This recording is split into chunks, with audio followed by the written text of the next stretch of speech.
Beginilah konstruksi bangunan UPT Puskesmas Kemang yang sedang dibangun oleh pihak kontraktor di Desa Kemang, Kecamatan Kemang, Kabupaten Bogor. Diduga bermasalah lantaran konstruksi bangunan tersebut terlihat adanya lengkungan di bagian bangunan atap beton coran.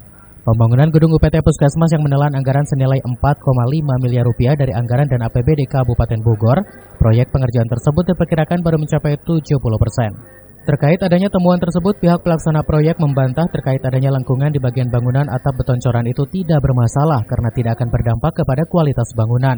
Bahkan pihak pelaksana juga siap membongkarnya jika ada temuan oleh pihak kejaksaan. Bersihan dan lain-lain tetap tidak berubah, efeknya cuma ke jadi penebalan.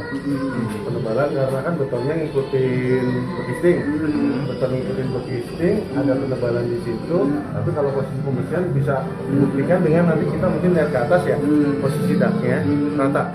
Jadi model baloknya bukan kotak tapi kotak bawahnya ngukur. Tapi pembersihan dan lain-lain nggak ada perubahan. Jadi dari segi struktural sih nggak ada masalah, malah kita over.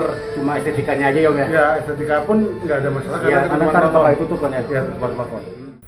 Pihak Kecamatan Kemang melalui Satpol PP telah meninjau ke lokasi untuk mengecek pembangunan puskesmas tersebut dan akan memanggil pihak pelaksana. Sementara itu pengawas UPT Puskesmas Kemang menyerahkan sepenuhnya kepada Kejaksaan dan BPK terkait kualitas bangunan UPT Puskesmas Kemang jika tidak sesuai harapan masyarakat.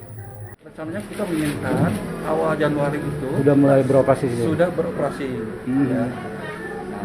Kita akan coba koordinasi dengan pelaksana dan pengawas bagaimana supaya akhir Desember awal Januari itu sudah bisa di finishing selesai gitu ya. Pak, apakah puskesmas ini udah connect atau belum, Pak?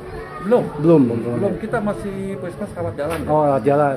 Proyek pembangunan Puskesmas Kemang yang sudah lama diajukan oleh pemerintah desa setempat melalui Musrenbang Kecamatan, proyek pembangunan gedung UPT Puskesmas tersebut ditargetkan akan rampung pada bulan Desember 2021.